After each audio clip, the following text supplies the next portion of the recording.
Hi, everyone. My name is Tammy White, and I'm a senior analyst with the Challenge.gov team. Welcome to our 8th episode in the Federal Crowdsourcing webinar series. Just as a reminder to folks, today's webinar is being recorded and will be made available on our YouTube channel following the event.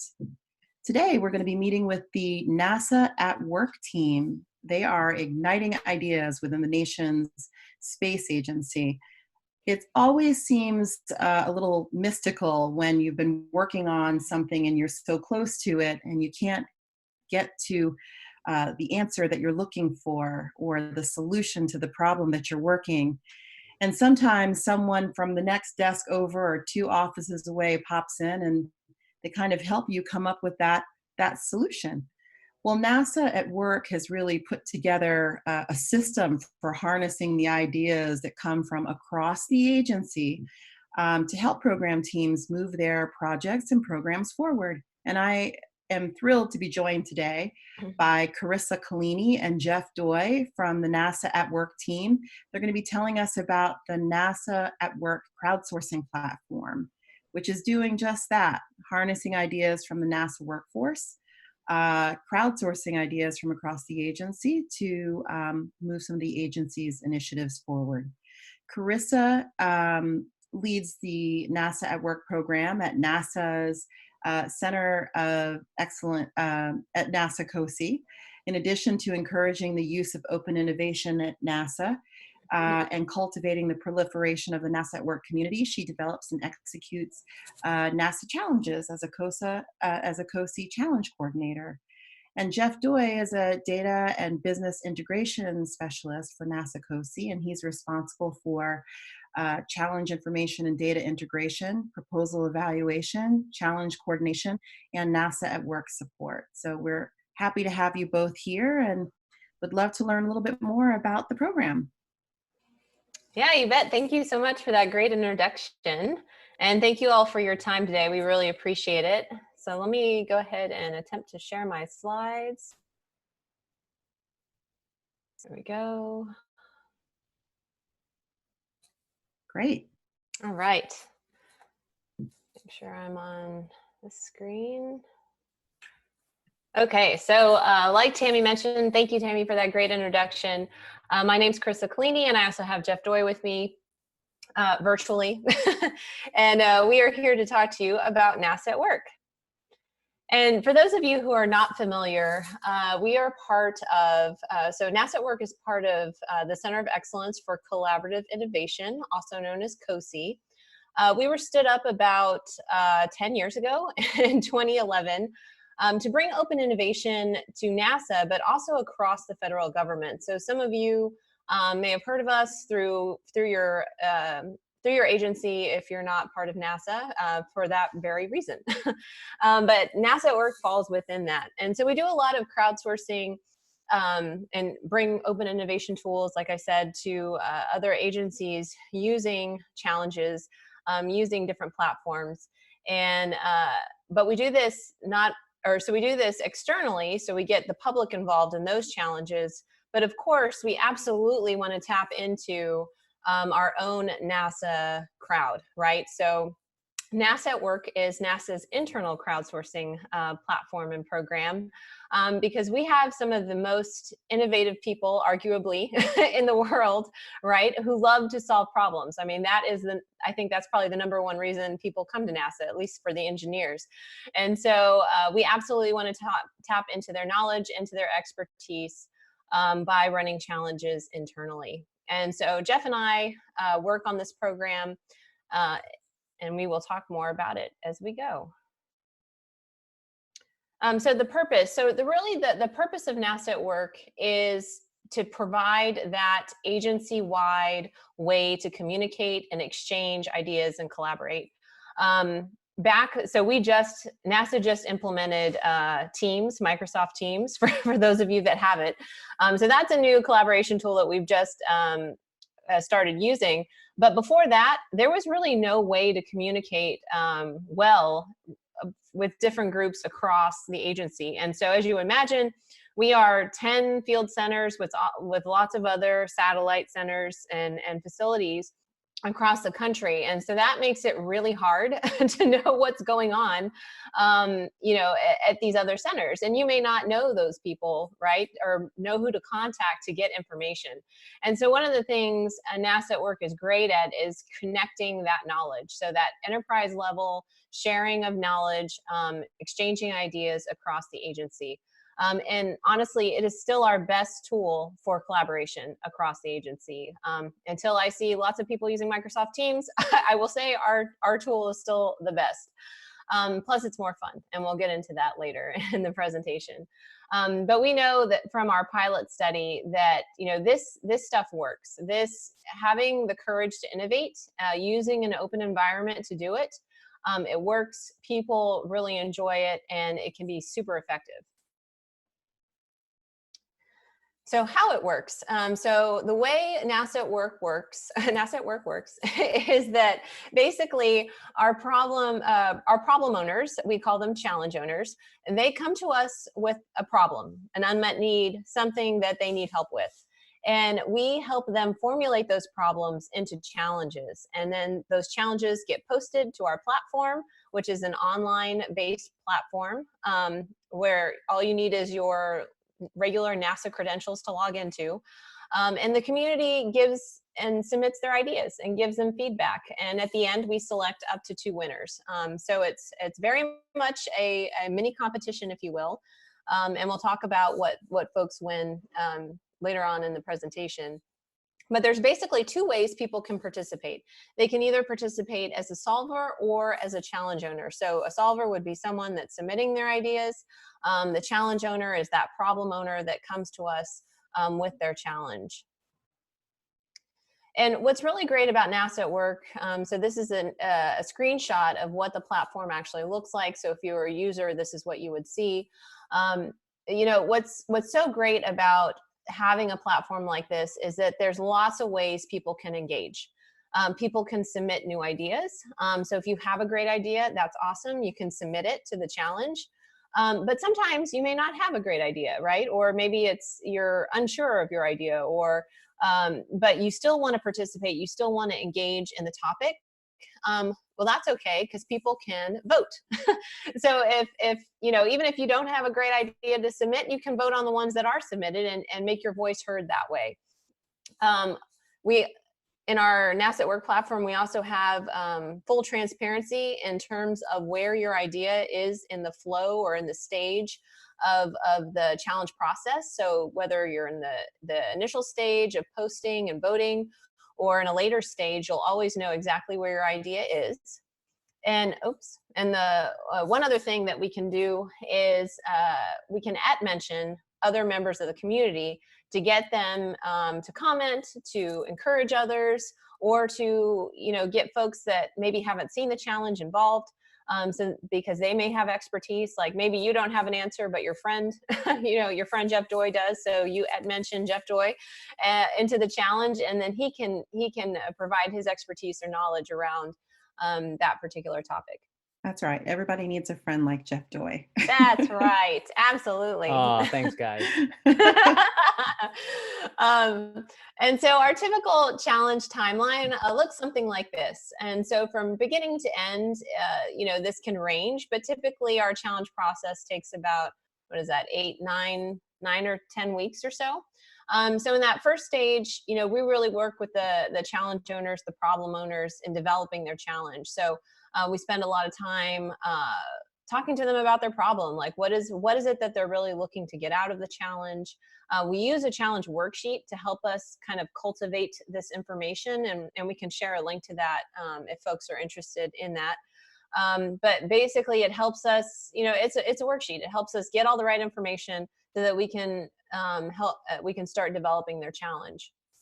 And then once everybody's happy with the wording and everything looks great, we post it onto the platform, and we typically keep our challenges open for 4 to 6 weeks. And this has kind of been a best practice of ours for 2 reasons. One, it keeps the information fresh on the platform. So we have new things always popping onto the platform, in that cadence or so, like a couple times a month. So there's always something new to see. And plus it gives folks kind of a deadline, right? It makes them it gives them a call to action because they only have a set window of time to be able to answer the problem. Um, and, and so we have seen this as a best practice that we still continue. And then at the end of the challenge, we select up to 2 winners. And again, we try to make that selection in 1 to 2 weeks in a 1 to 2 week time frame because people want to know, hey, we don't want to leave our solvers hanging, so we want them to get that feedback as quick as we can, but still give the challenge owning team some time to do that. And then at the end, we award the winners. And all of this, like I said, is facilitated with our NASA work team, and we work with the challenge owners very closely on this whole process. Hey, Chris, I dropped the challenge worksheet link in the chat as well. Oh, cool. Awesome. Thank you for doing that. So awards, challenge awards. And so this is something that we actually crowdsourced within the NASA at Work community to hear about what would excite them, what would get them engaged in the platform. So all of our NASA at Work winners get a NASA at Work certificate that we print for them. They also get a cool NASA at Work innovator pen like this one I'm wearing today. And then they get an award that can be specific to their center. So when we did crowdsource this, we wanted to make sure we could use things or do everything that we offered at all NASA centers. And so we are actually physically located at Johnson Space Center. So there's probably more things we could do at Johnson regarding like parking and some things like that because we know the right people. But unfortunately, we can't do all those kinds of things at every center. So it had to be things that we could do at every NASA center. And so we have a tiered structure where if you're a first-time winner, you can win a cool NASA experience. And that also ranges depending on what center you are at. So it could be a VIP tour of your center. It could be like if you're at Johnson Space Center, it could be riding the rover. It could be lunch in the food lab. So it just depends on which center you are at. The other option is a signed NASA astronaut autograph, which is very cool. So all of our prizes, as you would imagine, are very NASA centric. So astronaut autographs, very NASA centric. Second tier level prizes. So if you win 2 challenges, you can choose between anything I just mentioned, plus maybe meeting a high level manager or center director. You're meeting your center director, so not everybody gets that opportunity. And then other prizes as you win more challenges include things like items flown in space. So again, very space centric. And then our top prize is a tweet from an astronaut. So we've had a couple folks win that. And our team takes care of all these certificates and awards. So it is part of the program that we run out of COSI. And one of the most important things that we do is we notify winners and their management, but management not only of the solvers and the winners, but of our challenge owners. And why this is so important is we did a research study with Harvard. So we do a lot of research studies, as you would imagine. We work very closely with Harvard University. And one of the engagement studies we did a few years ago found that management recognition was one of the most important reasons why people participated in NASA at Work. It was statistically significant in the study.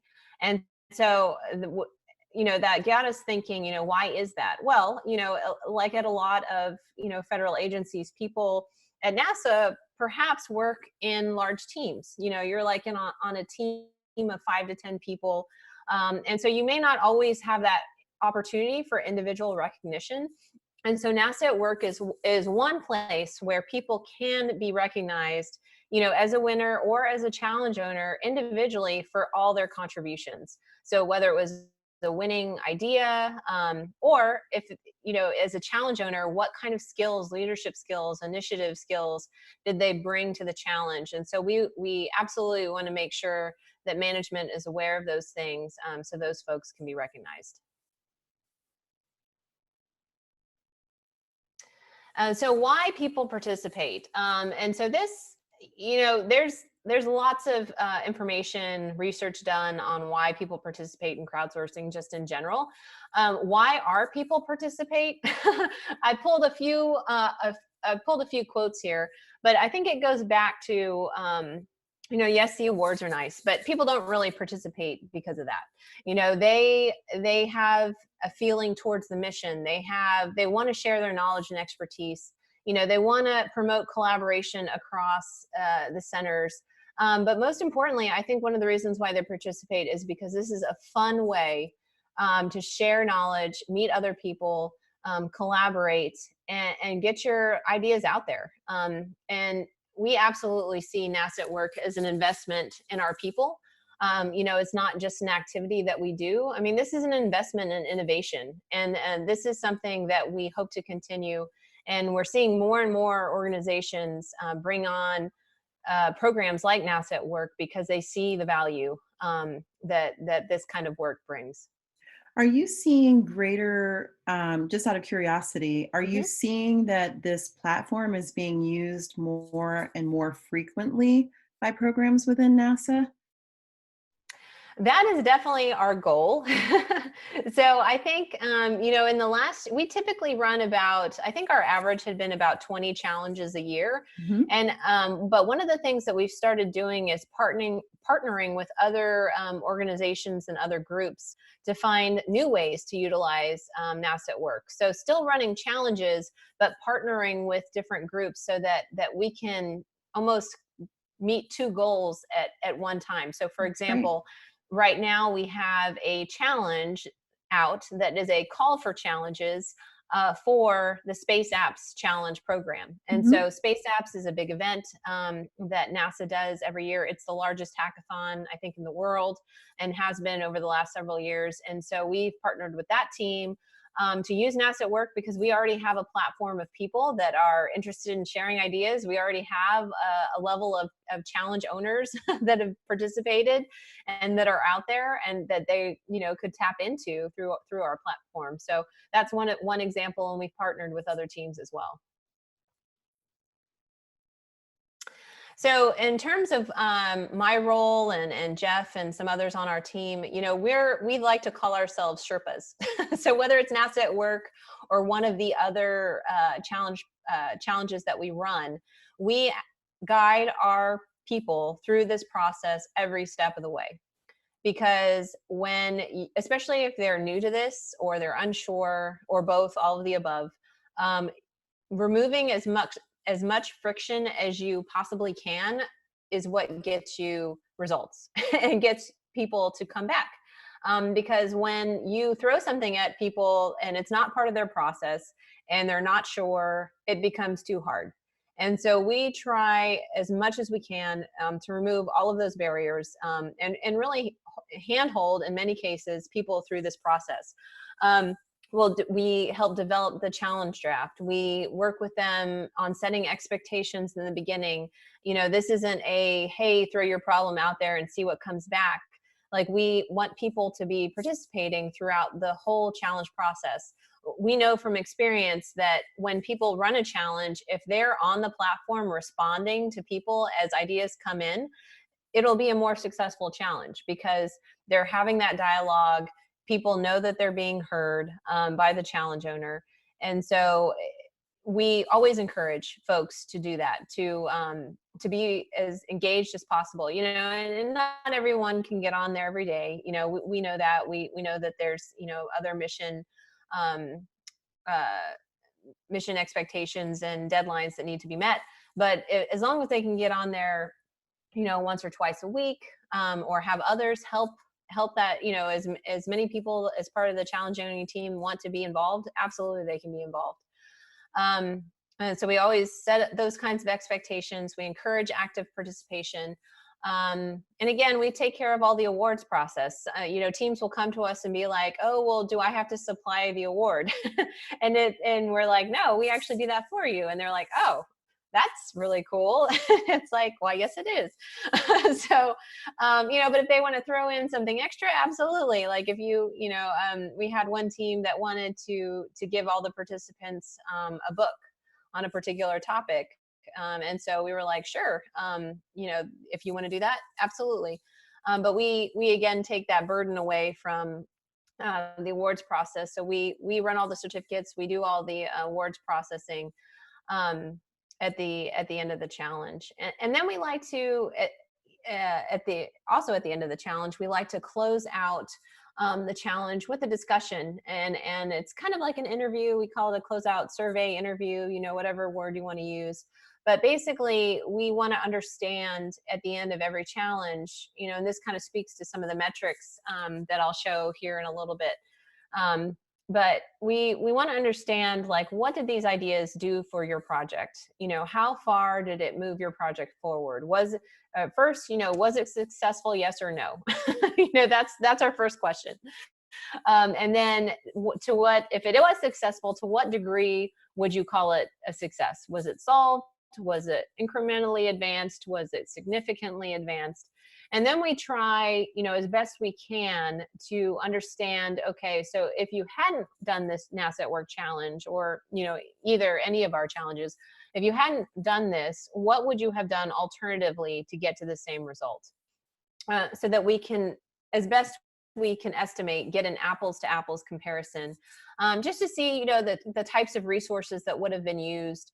Whether it was, I would have put someone on the project for a year, at half time, or, maybe 6 months, at a quarter time, or, whatever it might be, just so that we can kind of put a value on the outcome of the challenge. And so that we found that so far to be the best way to quantify what people get from our NASA Work challenges. And sometimes people are like, I would not have been able to do this. Like, I would not have been able to get the reach that I got, on my own, because I don't have the kind of network that NASA at Work provides, which, that's great for us to hear, but unfortunately it doesn't help us quantify anything, but that's okay. We're still working on that.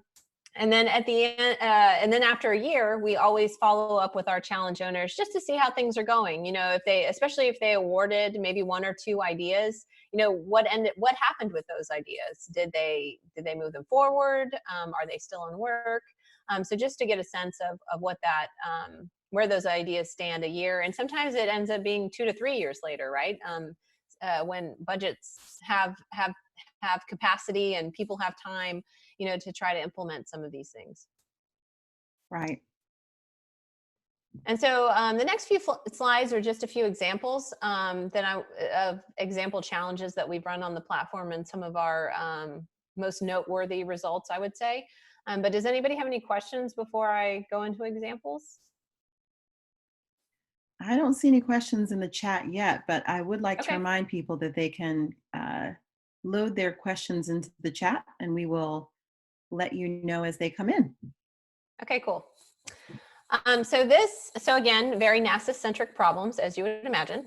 So determining urine volume in microgravity, totally a NASA problem. And so Robert, he was looking for an improved solution to do this.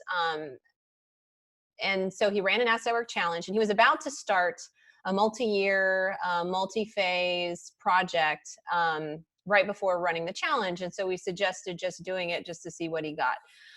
He actually found a working prototype, within our same center. So, so Robert is, at Johnson Space Center, and within engineering, within our sister directorate, he found a working prototype that was created for a different application, admittedly, but that worked for his problem. And so, we estimated that he was able to save over $1 million and 3 to 5 years of development, because he was basically going to start from scratch.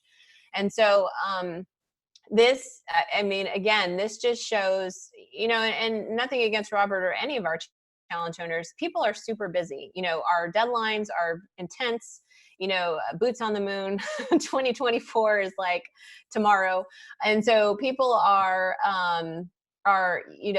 dialed into what they're doing. And so it's not easy, and it's not easy to find out, what's going on in different areas within NASA, sometimes even within your own center. And so again, this speaks to the power of NASA at Work, and the ability to connect people, even within their own center sometimes.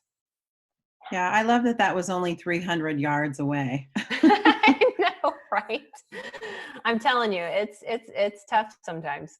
Um, so this challenge, it came from our Stennis Space Center, where they were Camille Shaw was interested in trying to do predictive modeling around some of the safety incidents that were happening or based on history. You know, she wanted to do some predictive modeling to anticipate what kind of safety incidences they could see in the future.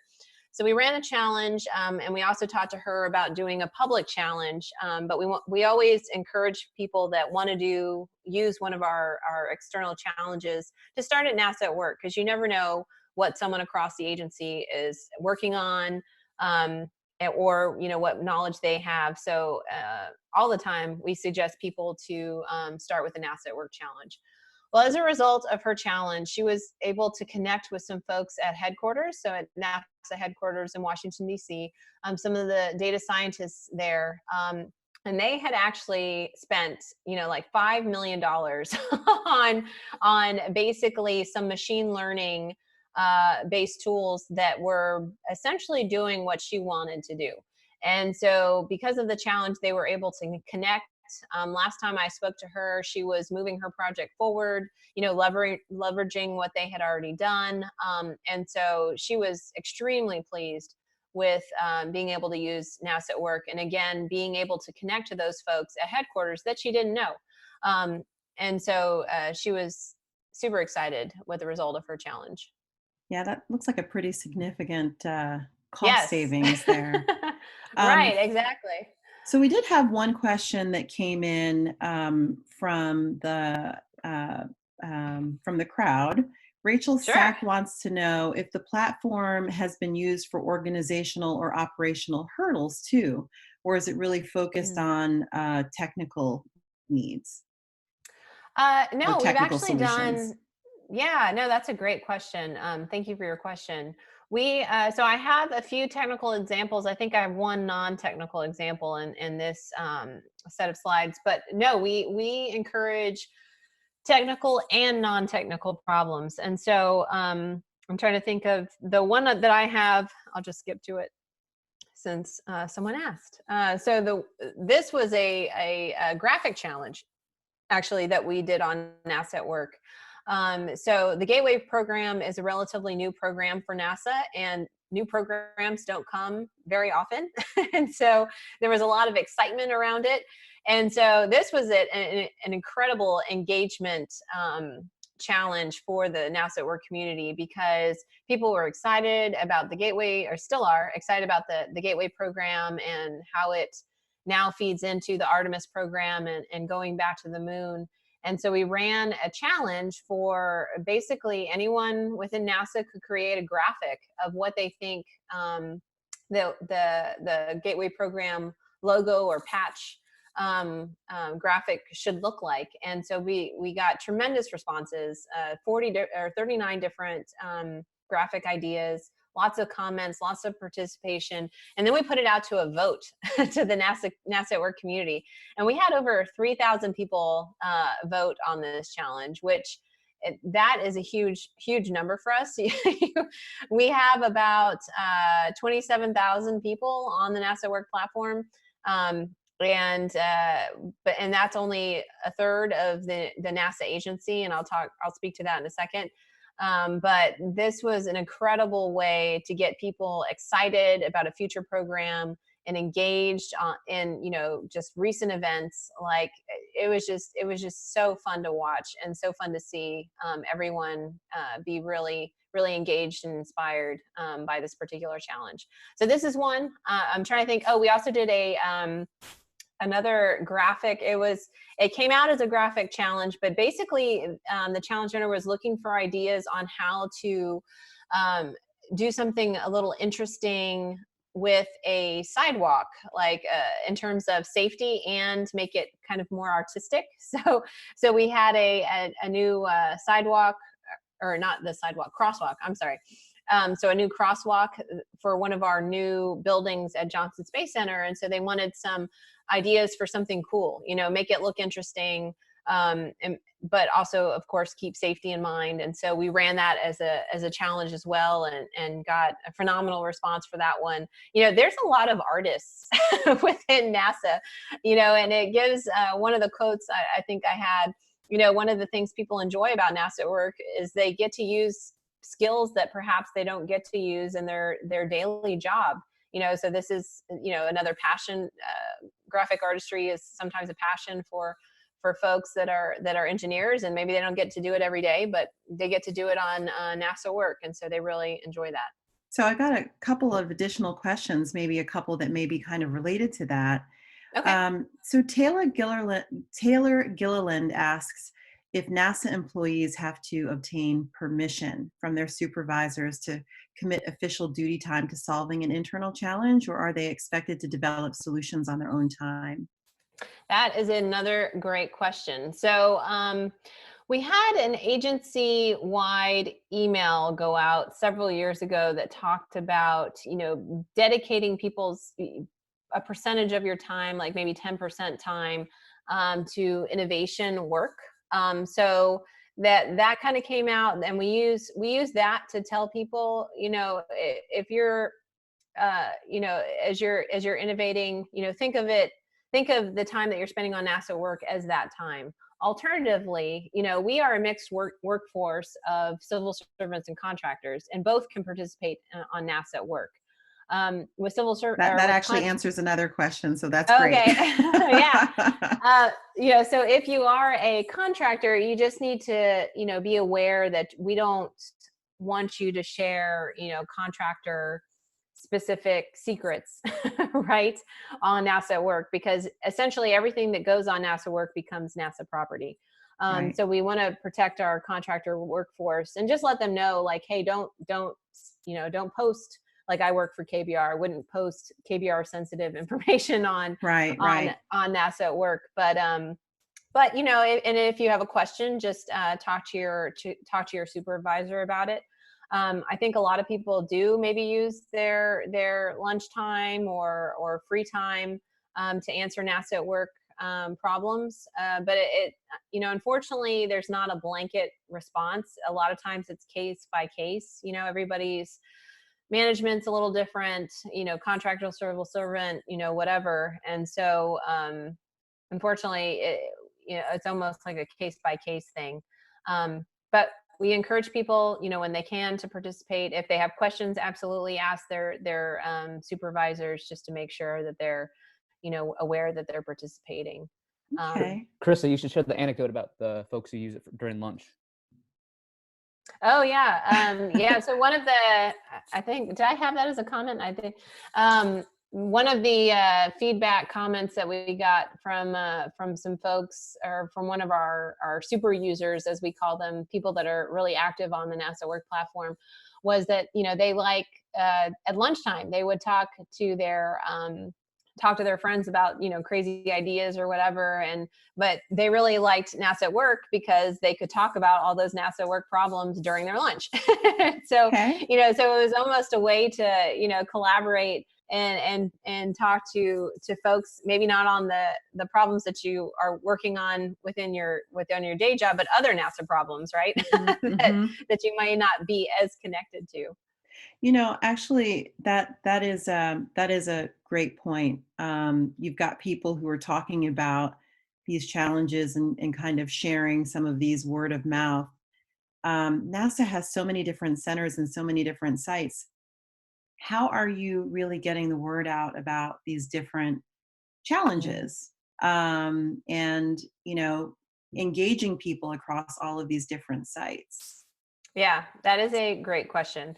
So I think I mentioned it before, but perhaps not. But there's, unfortunately, in NASA, we don't have a great internal communication structure.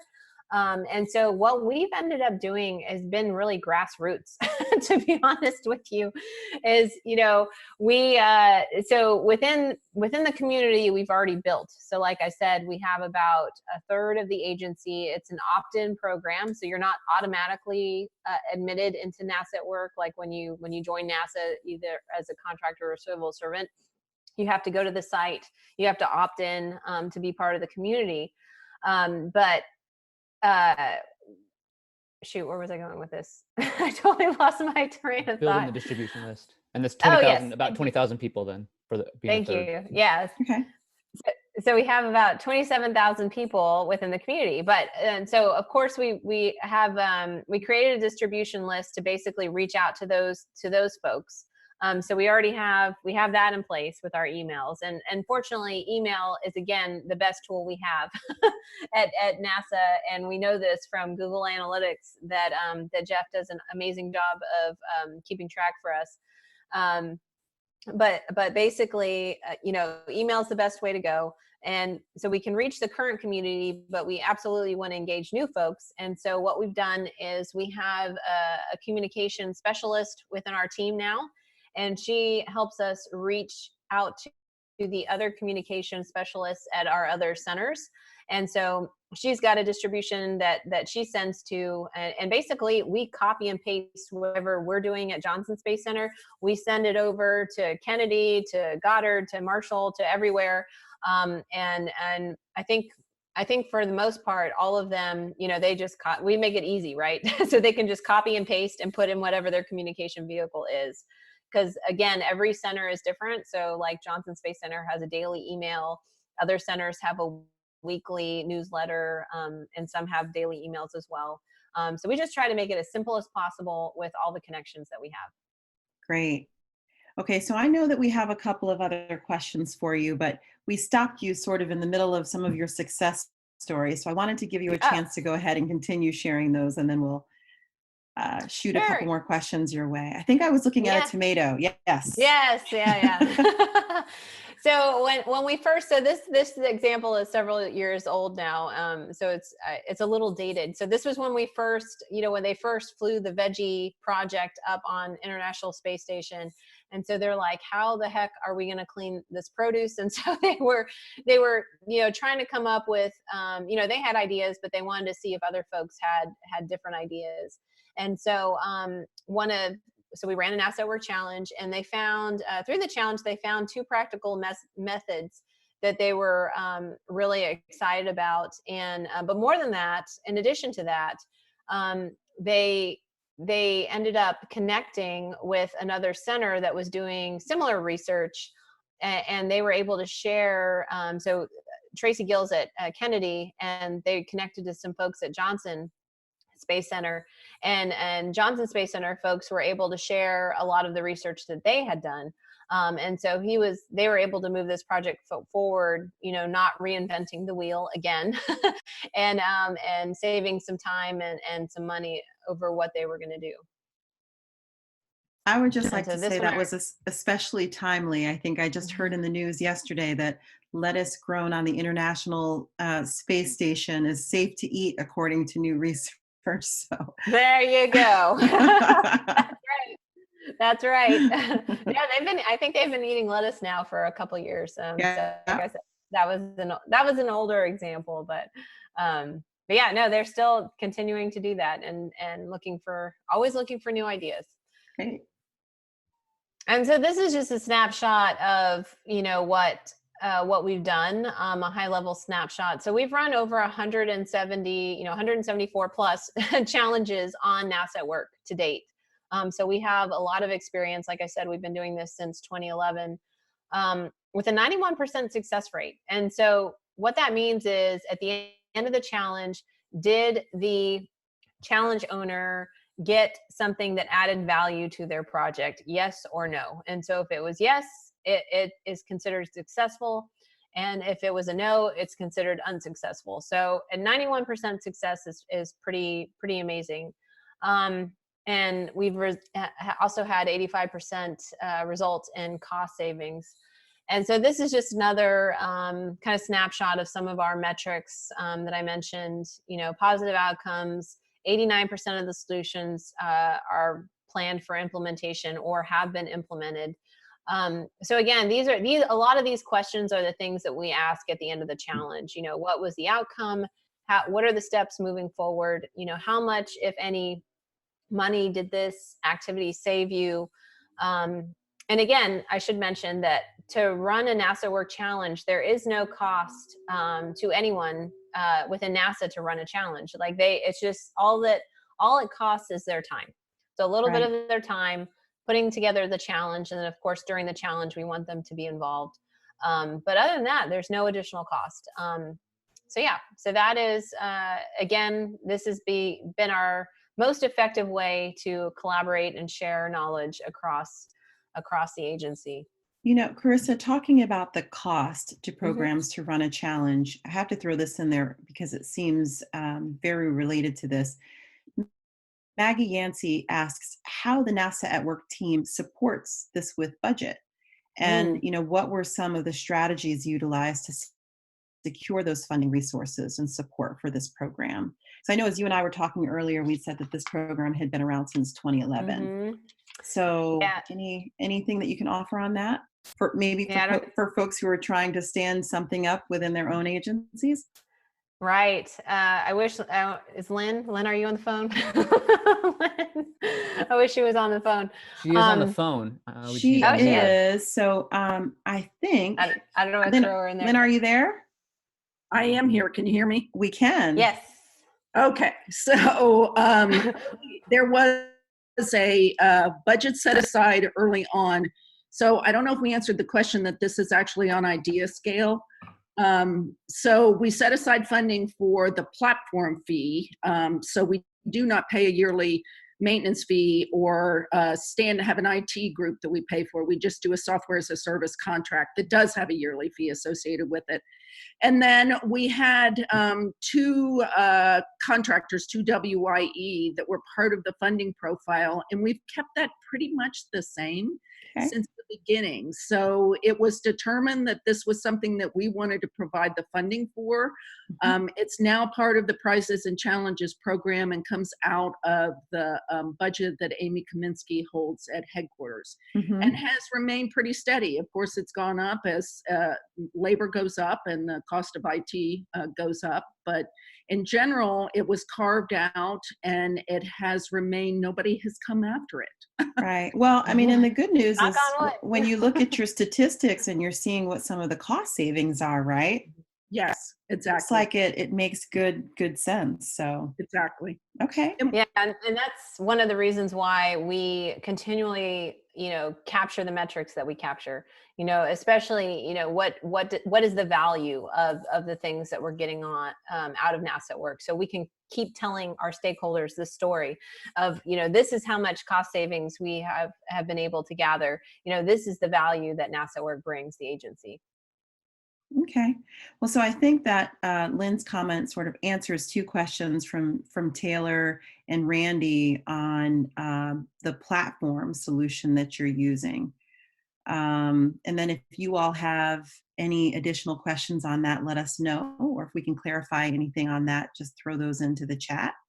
Hey, Tammy, can I add, this is Lynn again. Can I add one point to the so we started using Innocentive's internal crowdsourcing platform and used that for quite a number of years until that contract finally ran out. And then we did as we were deciding what to do for the next platform, we did a cost benefit analysis of building a new platform ourselves. Versus going with a software as a service solution. And at that time, the software as a service solution still seemed to be the most cost-effective way to go. So that's why we made the decision to put a call on the street for a software as a service platform that met our requirements. I think we will do another one of those before we go again with the way costs are changing for development services like that. So we'll see. But I did want to share that we did do a cost benefit analysis before we went out for a software as a service solution. Okay. Thank you, Lynn. That is good to know. So one more question. Lamar Baker wants to know, how does NASA get ideas to build public competitions around? And how are those ideas prioritized? That's a great question. So a lot like NASA at Work, and Jeff and Lynn can add on to my answer. So like NASA at Work, a lot of our public challenges come to us from the same technical and non-technical teams that we're working with. And so, like I said, a lot of times we'll use NASA at Work as a precursor to doing an external challenge, just to make sure that we aren't, we're not missing something across the agency. So, it's a lot of the same teams that bring us their unmet needs again. So for example, we ran a challenge, an external challenge on recycling in space. And so we had a team from, it was a joint team from Johnson Space Center and Kennedy Space Center. And they basically had already put together a reactor, but they needed a mechanism to kind of feed into that reactor. And they wanted ideas. It was an ideation challenge. They were looking for ideas on how that could work in microgravity. And so they got lots of different solutions from different university teams, from different folks across the world, on what that could look like. And so at the end of the challenge, it was an ideation challenge, so they didn't get a prototype, but they did get lots of well thought out ideas that they could see which would be best to potentially implement. Okay. I don't know, Lynn or Jeff, if you want to add on. It's still very much a organic process, if you will. We have tried really, really hard to do a number of roadshows to get the word out to leadership as much as possible that we have these capabilities. Amy Kaminsky, the Prizes and Challenges Program Executive, actually just used NASA at Work to do a call for challenges with which she is going to provide funding. Because the way we launch our external challenges, the organizations have to come with their own funding. They pay for basically what they're buying from a crowdsourcing competition. So it's still very much the ideas come from those teams that are willing to take a chance and try using a competition instead of their traditional mechanisms of acquiring a solution.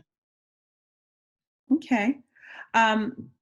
Question for you all. Does NASA at Work accept all challenge problems that get proposed by NASA centers, or is there a vetting process to select which ones merit getting posted onto NASA at Work? I know part of that may have been covered already, but.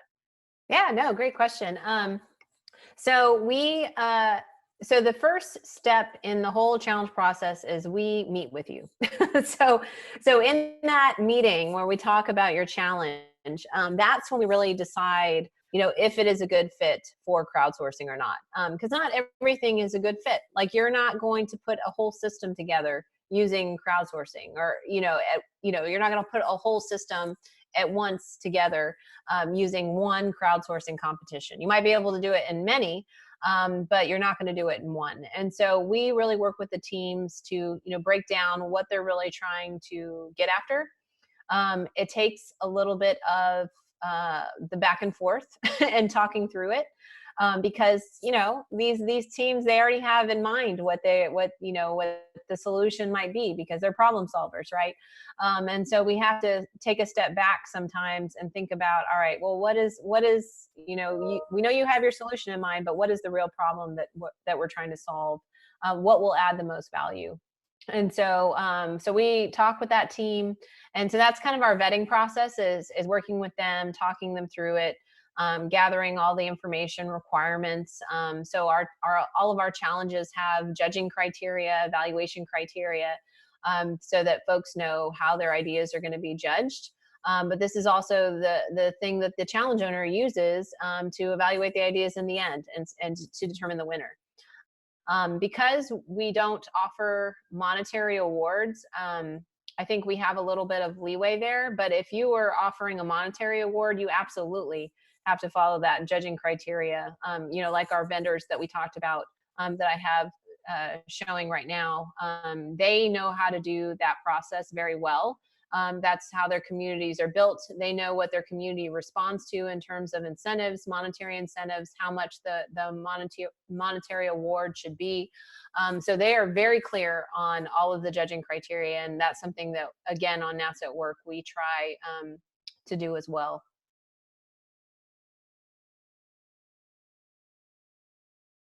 I hope that answered the question. We'll see. I mean, if any additional questions, you all keep them coming. Please post them into the chat window. Yeah, and so this is just an Thanks. example. This is just an example of, some of our history. So we've run challenges on technical solutions where we want prototypes. We've done lots of algorithm challenges. We've done lots of software and app development. Not all of this is on NASA Work. Some of these were like, we looked for ideas first on NASA at Work, and then we kicked it over to do an external challenge. But that's one of the great things about our team and about COSI in general, is we have lots of options for people. So we have the free option, which is NASA at Work. What are we doing across the agency? And then we have, the external to NASA options that range in price from something that you can do on a credit card, like a P card, to something that, you would have to gather some budget for. But again, that's one of the awesome things about our team, that I love about our team, is that we have lots of options for people. So if NASA at Work's not a good fit, maybe this other thing is, or these two other things might be. And so we usually folks will be able to help them in some form or fashion. That's great. I think I skipped my best practices slide, but but just to kind of wrap up the slide portion of today's event, some of our best practices that we've learned throughout the years, that I've already mentioned, but just to summarize is, you have to be a Sherpa especially if this is something new to your organization. You have to help people through it. I mean, it's tough. It's unknown. They're not sure. It's kind of a risk sometimes. And so we are there to assure them, to reassure them, and to walk them through the process and remove all the obstacles we can. We always make sure problems are owned by the owner that comes to us, right? And so we don't want Sally trying to solve Jeff's problem. We need Sally to solve her own problems. And that's for two reasons. One is, Sally has the resources. When the true problem owner comes to us with their challenge or their problem, they have the resources, they have the authority to move those solutions and ideas forward. So they're going to be able to move all the ideas we get from NASA at Work forward and into an implemented state. So if you have people trying to solve other people's problems, it's not going to work out, right? Because that person doesn't have the authority or resources to move the ideas forward. And then the NASA at Work community is disenfranchised because they're like, well, I gave you all my ideas and you're not doing anything with them. And so we absolutely make sure the true owners are involved and are part of the process. Like I said, we recognize our solvers and our challenge owners to their management, because we know it is one of the most important things to folks. We capture lots of metrics and feedback. And then we do lots of follow-ups and things that I've mentioned. But I think one of the most important things that our team does is we evolve with time. So we've been doing this for 10 years now. And we have absolutely evolved our processes, the way we work, the things that we do over that span. And we're continuing to evolve and continuing to learn to make NASA at Work and all of our prizes and challenges tools the best that they can be.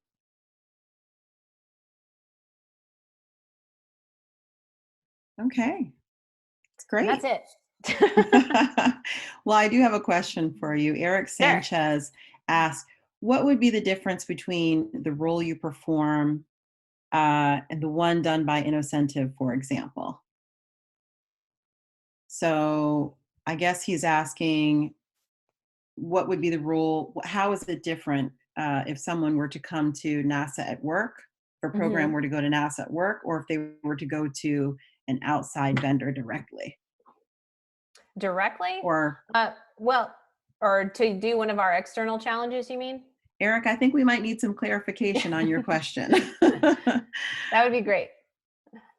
but maybe you can talk a little bit more about the role that you all do play in helping program teams really decide their options. Yeah, decide their options and to really define the problem that they're trying to solve. Yeah, so when we talk to teams, you know, we try to get an understanding or a sense of what they're working on, some of their, you know, some of the challenges that they think they have. And then depending on what kind of challenge it is, depends on what direction we might push them towards. So within NASA at Work, and I don't think I mentioned this, we kind of have this unspoken rule of, you know, what we put on NASA at Work shouldn't take someone multiple hours. It should take someone maybe an hour at most to answer the question. And this is actually something that we're pushing on a little bit as we move forward. But we're looking at running a pilot to do, you know, more detailed work on NASA at Work. But right now we're kind of in that, you know, share your existing knowledge, share your existing best practices with us. And so as a result, you know, you're not going to create an algorithm on NASA at Work. You might create some ideas on parameters for an algorithm, but you're not going to make an algorithm on NASA at Work or develop software. Again, you might come up with some ideas on what the software could look like, but it's not like you're going to develop it. And so depending on which route that team needs will depend on where we ship them. So if they're looking for requirements, maybe we'll run requirements on NASA at Work. And then when we get to development, we run that on an external challenge using one of our vendors, Topcoder or HeroX or whoever. We have contracts in place to be able to use these vendors. And so so we have these contracts in place to use these vendors, and that's how we're able to do that using procurement authority. For our P card challenges, again, that's procurement authority because you were just using a P card. And so that's kind of the legal the legalese that's associated with how we do that piece of it. I don't know, Jeff, if you were you going to say something? Did you ever explain the difference between our external arm, the NASA Tournament Lab brand, for having the noise contract versus the internal and external? No, you go ahead. Why don't you do it? So that's what she's showing here. Is like the best way I would sum it up is the level of effort, the level of work required, being for what gets extended into the external crowd, and also trying to. Sometimes we have folks who want to go to the external crowd because they want to get a diversity of thought approach. And that's another reason why they'd go to, let's say, an incentive is the specific question.